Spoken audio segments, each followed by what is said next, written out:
Hi, and welcome to another episode of Afrokin, our truth, where we deconstruct narratives around families, African families, and dig deep to know what the true values of African families were and who really constituted African families. On today's episode, we're going to be looking at religion, colonization, and other aspects that influenced the African families. And with us, we have a very special guest, Professor Khama Rogo. He is a global health expert. He's a scholar. So thank you so much, Professor, for being here today. Thank you. Yes. So today maybe we can just start by asking, how were African families made up back then, before colonization, before, Western influence? How were African families made up? I think that when we talk of Africa, we must know that we are talking of many nations put together. Yes. And just Kenya alone, there is over 40 of them. So it's not homogeneous. But generally, the African family is not a nuclear family. It's an extended family. So when you say, who is your family? Then you could start with your immediate one, but you must include all your cousins and relatives around that. So the uncles and aunties are part of the African family. That's important because when you define marriage, in African context, you don't get married to an individual. You get married to a community. So the moment you are a woman and you move on to the husband's place, you are part of that bigger family. And that, I think, should be a critical factor in knowing that whatever happens to you, they welcome you as one of them. So even if your husband dies, they don't say that everybody has died, because you're part of one. And it is within that context where there's a lot of cultural things, some of them positive and negative, but all of them are supposed to preserve the sanctity of the extended family. I like that. I like that we're looking at African families, or African families are said to be broad. And in that broadness of looking at African families, what can you say about inclusivity in African family? Were there formations of families that were not defined? Let's say, like when we had, if we have single parenthood, how are those issues dealt with in the African families? If we had child-led households, how are they dealt with it in African families? First of all, did they exist? And if so, how were they dealt with within that context? The first thing that you got to recognize is that there is in Africa both matrilineal and patrilineal groups. If you go to Zambia, for example, you'll find matrilineal groups where you inherit from your mother's side, as opposed to most of the groups here in Kenya where it is the father's side. So that's important, because here the girl moves to the man's home and settles there and becomes part of that particular family.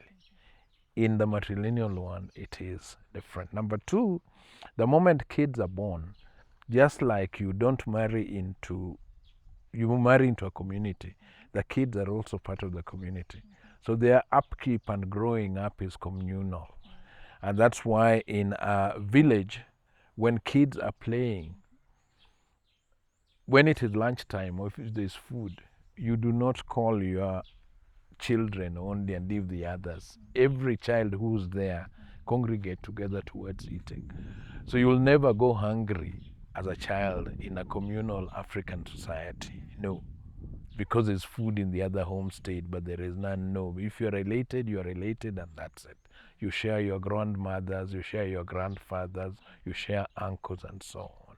And they're also responsible for disciplining you.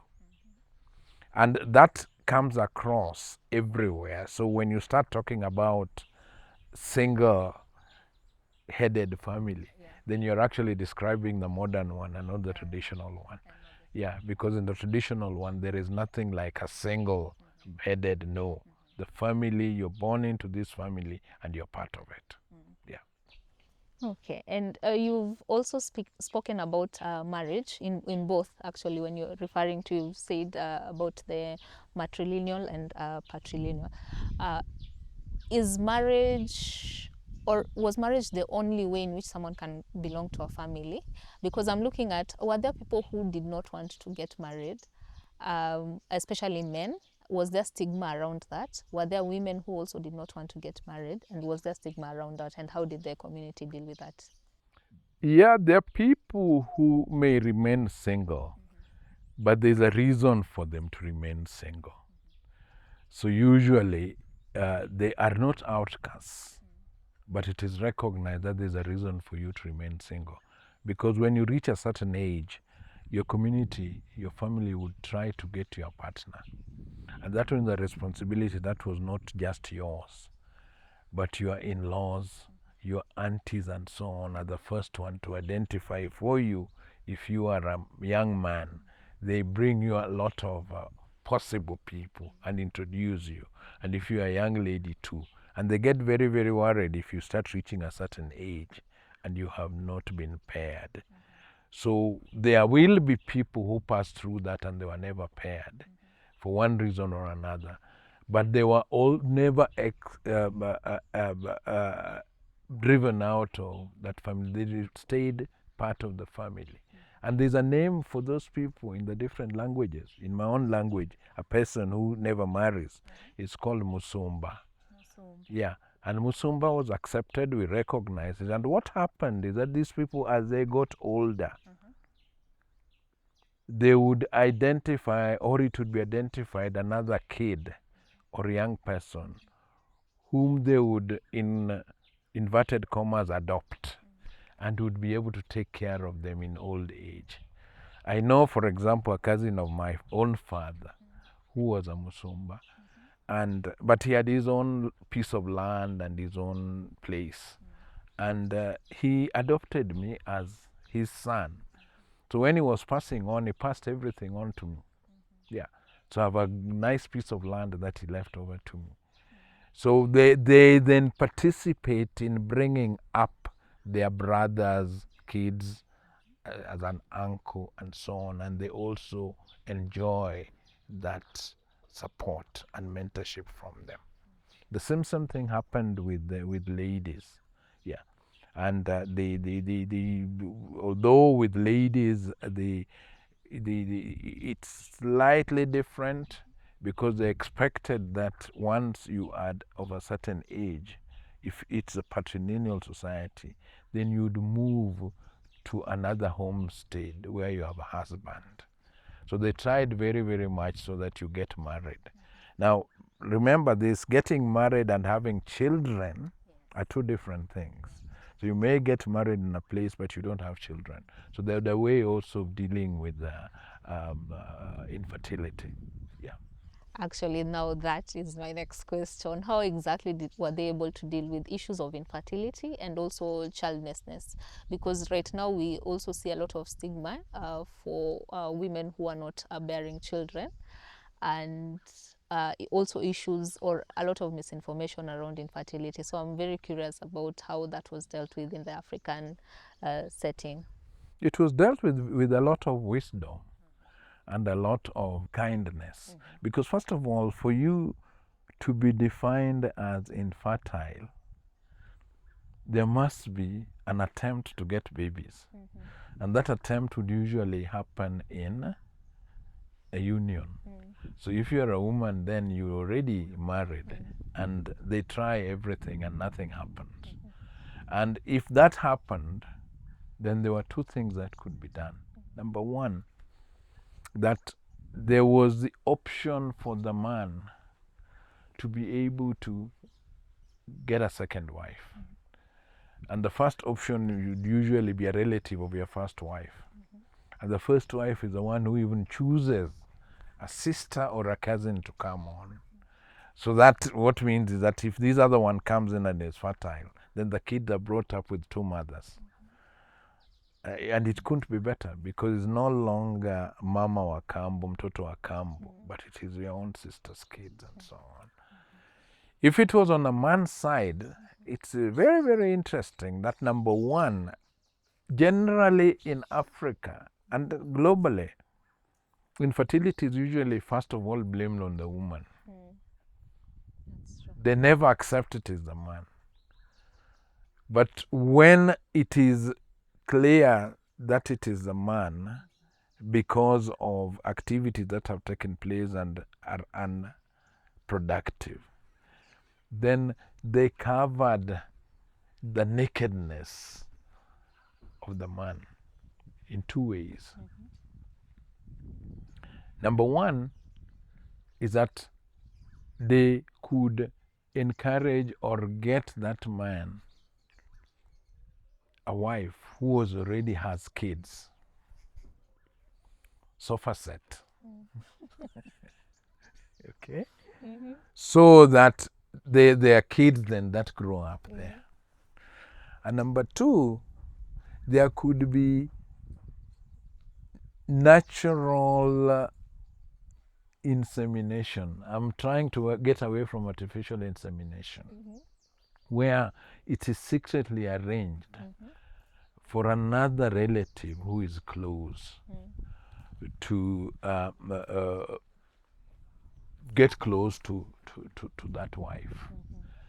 And the kid, then she gets pregnant. This is top secret. That would only be handled by the women. It would never be the men are never in it. Yeah. And in laws and so on. And the pregnancy is seen and everybody rejoices. Because remember, by that time, the man also suspects that there may be something wrong with him. So when a pregnancy happens, everybody is happy. They celebrate. And the man celebrates even more than anybody else. But some people know that it is this. And to reinforce that secrecy, the moment the child is born, the traditional birth attendant and the women who are midwifing, the moment the baby comes out, they are the first one to not only celebrate, but they also announce that this child looks like some great grandfather. The nose, the eyes, and so on. And word goes around that that great grandfather has just been born and is given a name immediately. So you move on to that. So all those things were done within the family. You've kept the secret is in there and all that. So those are some of the secrets that how we handle that thing in the African society, which was much, much more elite than what we are doing right now in the modern world. I love that, and it actually reminded me of a book, The Secret Lives of Baba Segi's wife. So the man was not able to conceive, but none of the women ever told him that the children they have are not his. He's the one who didn't know he can't impregnate a woman. But them, they kept it a secret among themselves, and of course until maybe one of them spilled there. And there was a reason why the thing was kept amongst women, because women can keep a secret, men can't. Oh. No, men cannot. And now that we are speaking about that, there's also a notion right now that issues to do with sexuality were not discussed in the African setting. Is that true? That the issues to do With with sexuality, reproductive health were not discussed outright. Oh no, they were in the African discussed, setting. but they were discussed in age groups. Uh-huh. Yeah, they were discussed in age group. Like for example, for girls, it was your grandmother, because the girls would usually sleep in the grandmother's hut, and that is where they learned things from the grandmother. And the grandmother could use words that other people cannot use when talking to a young girl. Yeah, because it's like it is herself. When your grandmother takes you to be herself in her younger years, so she can talk to you as an age mate. That is why you're even named after her. Yeah. So it was a grandmother. It was never the mother who gave you this. And I think that's part of the problem that we have right now, is that since our kids don't grow where our grandmothers are, that is the gap that we now have to deal with. Is it the parents who can do it, or is it the school that can do it? So all these things we're arguing about are ways of filling the gap that has been left when we moved out of that traditional setup. Absolutely. Yeah. And for the men? For the men, similarly, that first of all, men, there was age groups. So they started with the age groups. If for example, the people, there are certain traditional rituals that were done when you come of age. Like, for example, for girls, people who do genital circumcision, that would be an age thing, and so on. For the Maasai, the young men going out as Moran, that's an age thing. For the nilotics, the removal of teeth and so on, those ones are things that you did in a group and an age group. And it is within those age groups that a learning took place. When you go out there in the field looking after cows, it's the age groups. You learn from the older boys and so on. Yeah. When you go to bathe in the river or in the stream, you learn from each other, because that's when you see the different body parts. Yeah. And it's interesting to learn that, because then the discourse right now about reproduction, it's very guarded, especially about whether or not teenagers can be taught about reproductive health and that is totally sexuality, misinformed. I Yeah. think that it is misinformed. You see, what's happening is that every society has a way of doing things. And when you remove the opportunity for that thing to happen, then you find that there is a gap. And it is a struggle to fill that gap that is bringing the kind of argument and the issues that the misunderstandings that are in there. Yeah. But sexual education was always there. Yeah. And the grandmothers, the whole night they would be talking to their girls. Yeah. They would even be the first ones to know that are the breasts out and everything and all the parts. Yes. Yeah. And they'd be the ones who tell them the name of this thing that you have in you. That's it's grandmothers. The father can't do it. Yeah. So now imagine a situation where that grandmother is not there. Who does it? And that right now, even father and mother have a problem doing it. And in any case, where does the kid spend most of the time when at that teenage? And it's in school. So that is where the arguments are, that who takes this responsibility from the grandparents and the age groups that were there. Yeah. And that's why we're seeing what we are seeing. That is where we are seeing that, yeah. Even where the law should come in and all that. Precisely. And what about, I'm guessing even in the olden or in the traditional days, we used to have issues to do with abortion. We used to also deal with issues of children being born out of wedlock. But if we to start with abortion, how was that dealt with? Because I'm assuming, again, just human beings being human, that not every pregnancy was planned for. So how was it dealt with back then? I think you're asking a double-headed question, because abortion is what we call miscarriage is a very, very different thing, and we must separate it from pregnancy out of wedlock. So let's just handle that pregnancy first. Number one, it was prevented because of the education that you got from your grandmothers. Remember that every night, the place where the girls at a certain age, they stop sleeping where their mothers and parents are, they sleep in the grandmother's hut. So for you to get pregnant, you must find a way of having escaped from that night. And the grandmother would know, because when you reach a certain age, actually, you don't sleep very much. So, of course, there would be an attempt for even girls to try and sleep out. But the grandmother would know. If she's quiet, she knows. And they would even know who's the boy that you're playing around with. And they would warn you and tell you, don't do that. That's number one. Number two, remember too that marriage was early. So this long period between the age of say 12 when you have menarche to 30 when you finish university was not the issue. They should be married around 14, 16 and so on. So that situation was there. Number three, that if a girl got pregnant under those circumstances, everything was done to cover it up, either by her getting married. Yeah. That was the most important thing, that you now have this, you should get married. Who's the guy? And there was penalties for even men or boys who made girls pregnant. So it wasn't the free thing that everything now and you just take off. No, because they wouldn't know that way which boy has she been meeting with.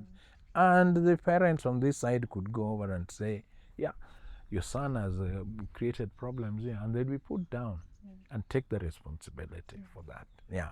Now, let us separate that from miscarriage. I want to use the word miscarriage deliberately, because when you use word abortion, then you start creating, I think that people don't understand that abortion is just miscarriage. Now, miscarriage is a natural thing. It happens.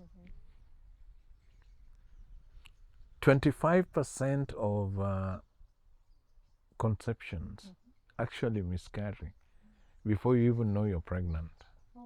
That's natural. That is how the loss that is there in terms of that. So it happens. And then after you discover that you're pregnant, then there is also a certain percentage that would happen, because that is a natural cyclic way of getting rid of some pregnancies. Probably there is something that's happened between that and so on. Okay? So the problem that we are dealing with right now, and I've told you that if there was pregnancy, then it would be taken care of by the society.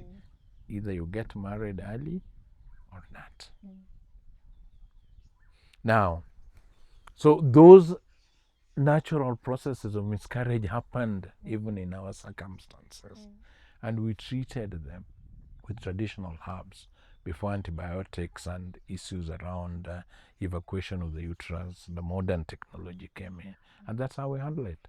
We had medicines that you could chew or drink that would cleanse the birth canal, so that that bleeding that is coming out, it goes there. And remember that our traditional healers also had to deal with women who have habitual miscarriages, because that was seen to be a problem. And they would go all the way to try and treat. Usually it would be attributed to some bad omen and so on. But it was there, and it was handled under those circumstances. Now, in the modern world now, where those traditional remedies are not there, what do we have as an alternative? Number one, we have education that has to be given either by the parent or by the school system. Number two, you have contraception that the young girl can use so that she does not become pregnant. The place where we differ with traditional society is that we can't marry you off. Although most of the time it does happen still, but we can't marry you off.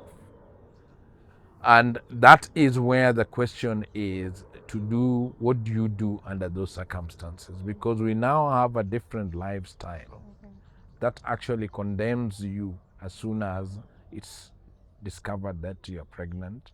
The school, you have to drop out. Sometimes your parents also don't want you because of the shame that we remember. That shame was covered traditionally by marrying you off. So these are the problems that have been brought by modernity.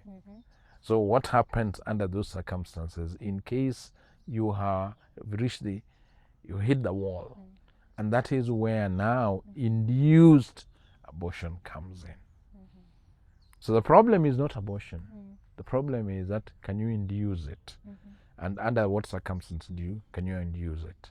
And the modern world has tried to address that by giving the doctors, the wherewithal to be able to help you induce safely. But where the law doesn't allow, or circumstances of culture or socioeconomically, it doesn't happen, then the young girl in her desperation will try and do it on her own. And usually she will do it in a manner that endangers her life. And that is where you start having incomplete abortion with sepsis. And it is that sepsis then that kills. To the extent then that now one of the top killers in pregnancy, maternal mortality, is unsafe abortion. Yeah. So I hope that one can differentiate and see the journey that is in there, that we would have less of the situation where a girl is desperate because of the social circumstances in which they are.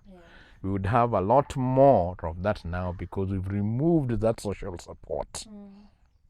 But also remember that now the young lady has to remain not pregnant for a much longer period because she wants to go to school, because our school system and support is tied to you are not being pregnant. I hope they've been able to walk that journey and realize it's more nuanced, that abortion, induced abortion does not just happen in a bubble, but it's as a consequence of circumstances and removal of that safety for the girl. Let me add something. Yes. That prevalence of induced abortion in the modern world is higher when there is no reproductive health education and there's no contraception. So if you deny them, those are the preventive things. So if you deny the preventive measures, then you end up with a problem. So if you have a situation where you've denied prevention, but you also don't give them safety in termination, then you end up with more of the septic, incomplete abortion and more mortality. So you can't have it both ways. Society cannot have it both ways. It doesn't educate you. It doesn't contracept you. But when you get pregnant too, it doesn't give you support. So you are on your own. So this loneliness, isolation, is the problem that we are dealing with here. That in societies that really care will give you the information and contraception. So people who don't want abortion prevent pregnancy. You cannot have it both ways. That you don't want information to prevent pregnancy, but at the same time, if you're pregnant, you want me to carry it. No. Yeah. That is where the major debate is. Yeah. And we see this problem in people who don't want to give both. That now becomes a human rights issue. Because the right for information is a human right. And the right to carry the pregnancy is also the woman's choice. Yeah. Perfectly said. Perfectly said. And now that we've looked at the circumstances of what modality has brought about, and looking at our journey through the African communities, the African settings, and the values that we've seen, which actually to a large, okay, not to a large extent, but to some extent were favorable or provided a safety net for communities and especially for women and girls. What could you say is or the effects of colonization? Because we know we went from a place of traditional African setting, and then along the way came religion and colonization in between. And then that's what we are seeing about the modality that we're having. So what aspect of reproductive health, what aspect of family was influenced by that colonization, and what is the effect of it that we're seeing currently? You've alluded to some, but maybe just go deeper into that. How did that modernization or our influence from colonization really affect our lives as Africans for us to see what we're seeing right now? Right. I think that what you're calling modernization is the arrival of Western civilization and in health, Western medical system. Medicine, the health, as we know it now, you must know that in Africa, this thing is less than 150 years old. So I've been in medicine for 50 years. So you can see that is fairly recent. I mean, the first doctor and nurse comes to East Africa through Uganda. Request from the Kabaka to Queen Victoria, who sends a doctor to start the Mengo Hospital, which was started in a hut. That is 1889. So that's fairly recent. Yes. Until that time, we had our own system. The problem that came in is that modern medicine and medical practices came in through the missionaries. So we combined the two. And we started saying that everything that was African was Antichrist. This is very, very different from when you go to India, for example, where the two are separated. And that's why you find that the Indians, the Vedic medicine and traditional medicine is still going on. So for you to be Christian, you had to abandon traditional things. You stopped going to the traditional healer. You stopped using herbs. For you to go to school, you drop some of your names and you get a European name, baptized, because without baptism, you're not allowed to register in school. So you got to understand that background, that there are things that are purely religious, but we have combined it with colonialism and with medicine, and we are confusing the two. So when the religion brings medicine, then it starts telling you and convincing you that whatever you're doing, whether it was a societal arrangement, the what you're calling the support that people had, all that is wrong. And then it starts keeping you in school for as long as possible because they are reducing the influence of your villagers and the community. That's part of the reason why we have so many boarding schools.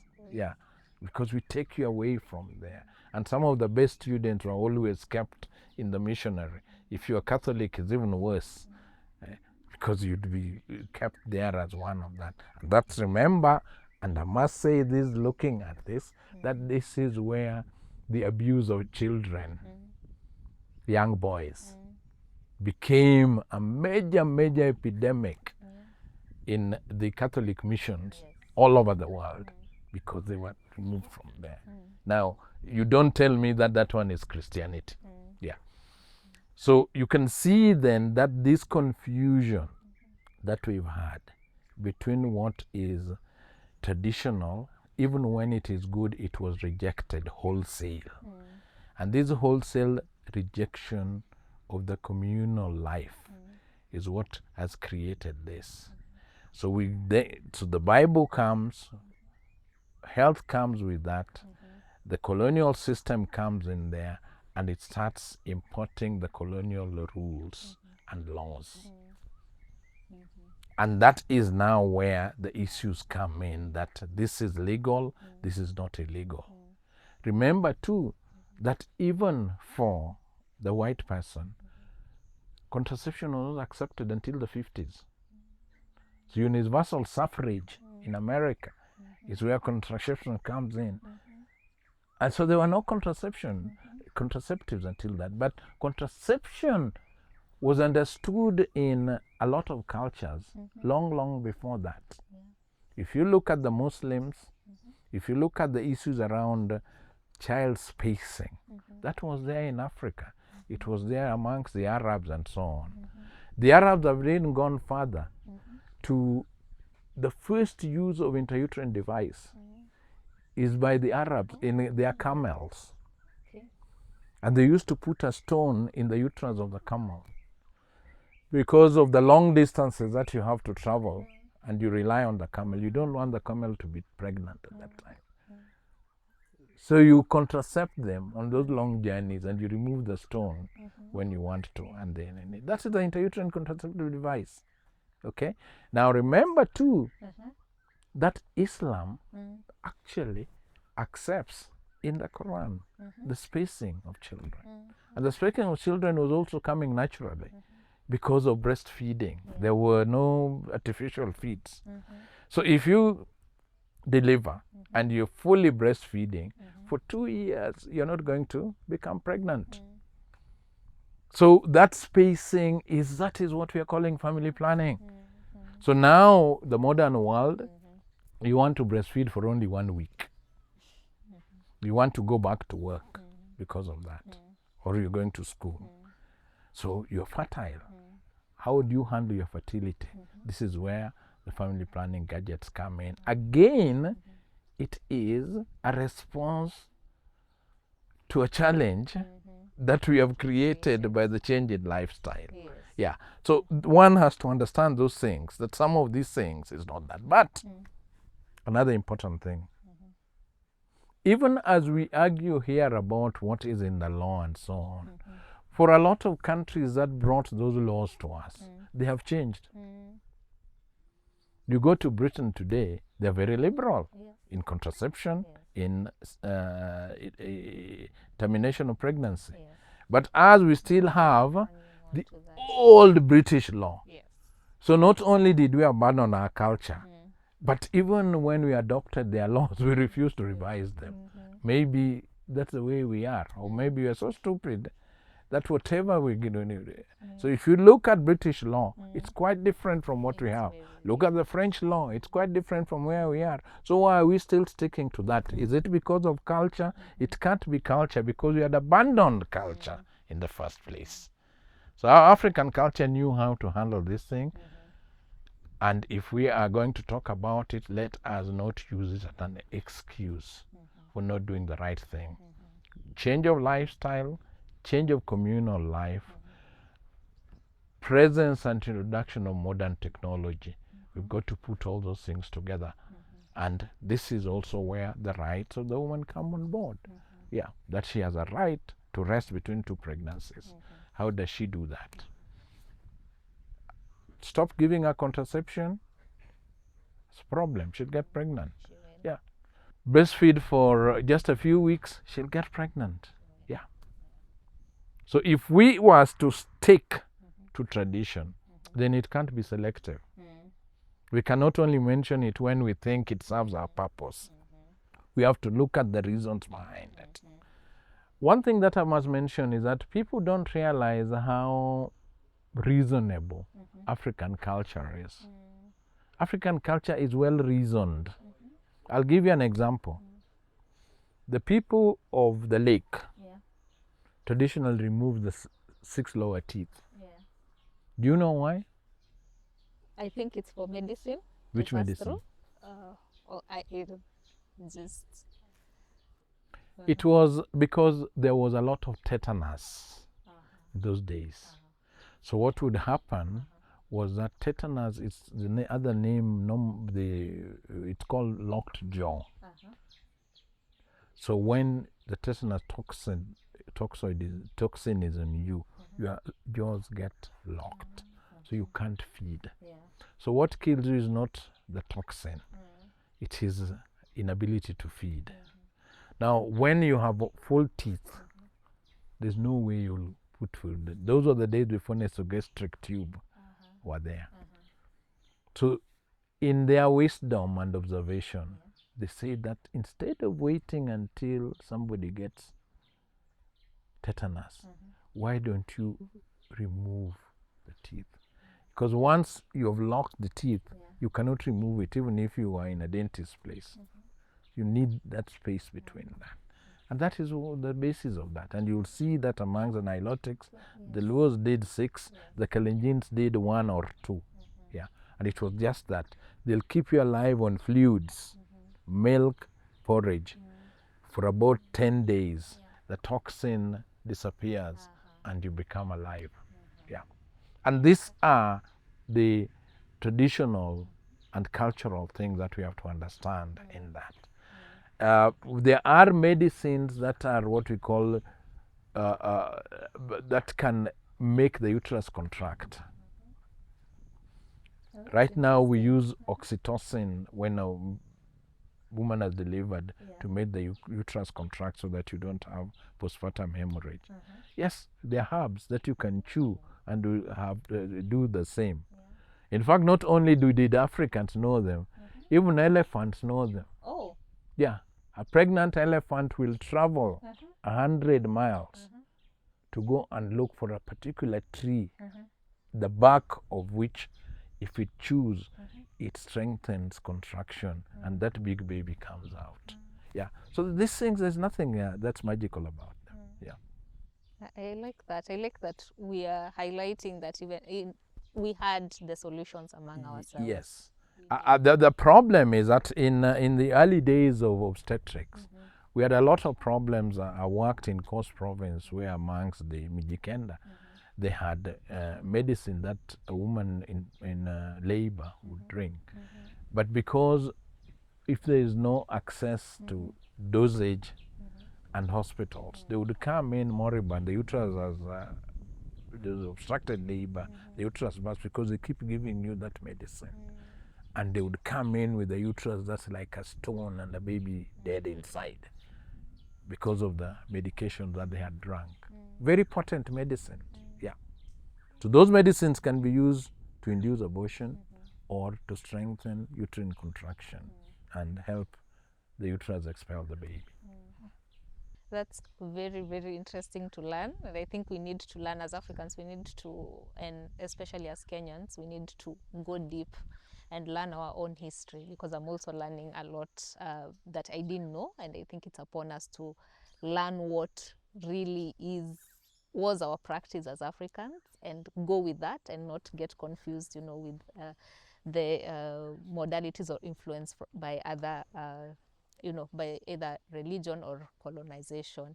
And as we were speaking, I was just telling someone there's a witchcraft act that we have as a country, and it goes back to what you were saying about making everything African look either evil or criminal.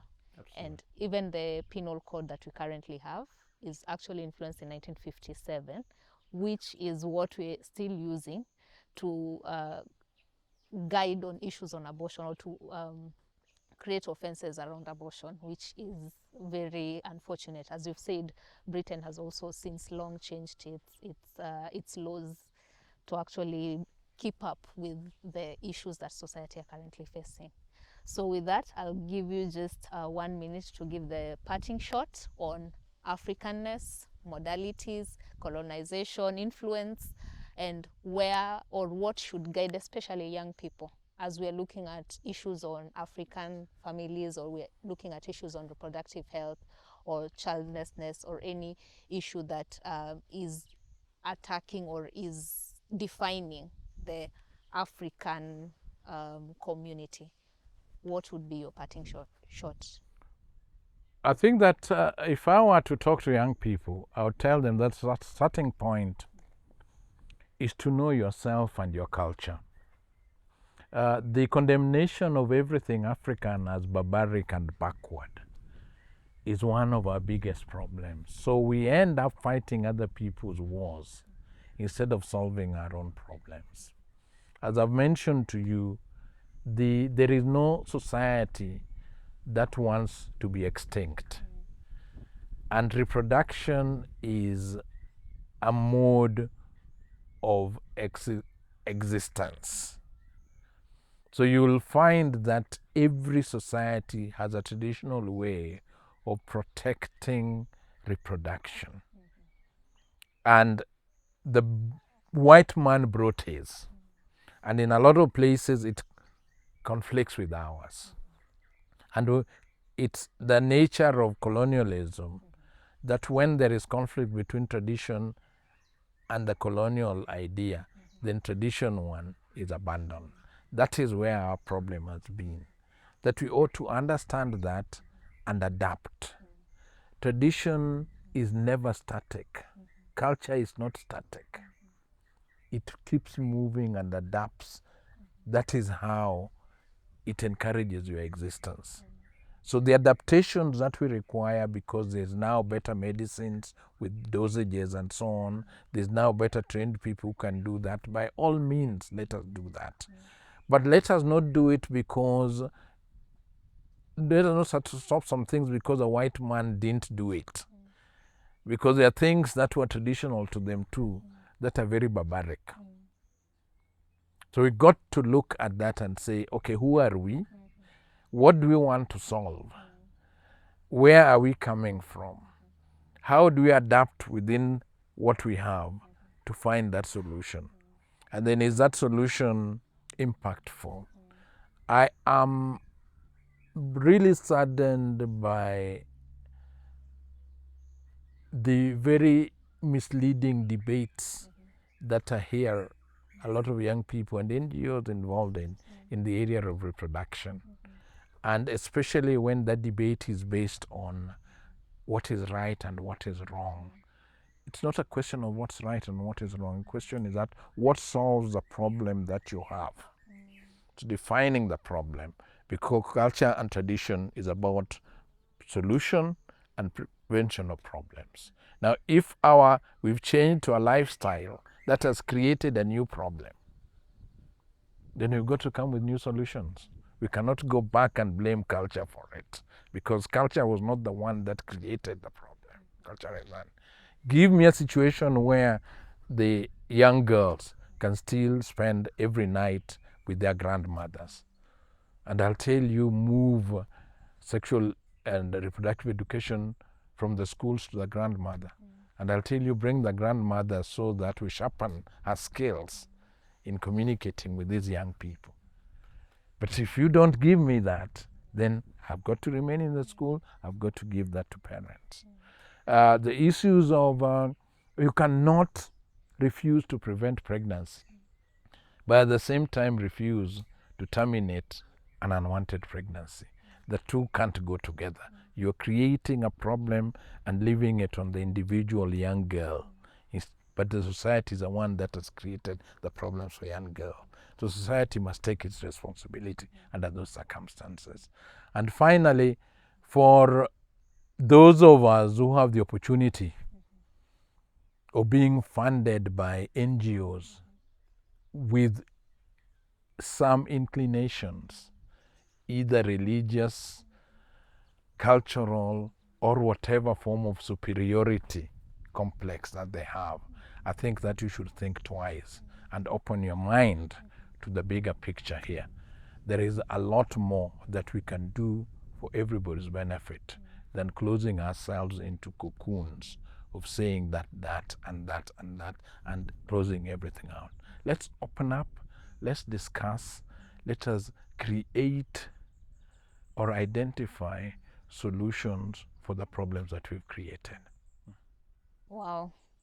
Thank you so much, Prof. I think I have nothing more to add. He has covered it very well. He has covered it in a very complex manner, and I hope now we are at least at a better understanding of where we are coming from in terms of African culture and what he has challenged us to do about learning about our cultures. So with that, I say thank you for joining us. This episode of Afrokin is sponsored by KMET, which is an indigenous organization that operates in 44 to 47 counties in Kenya. Till next time, bye.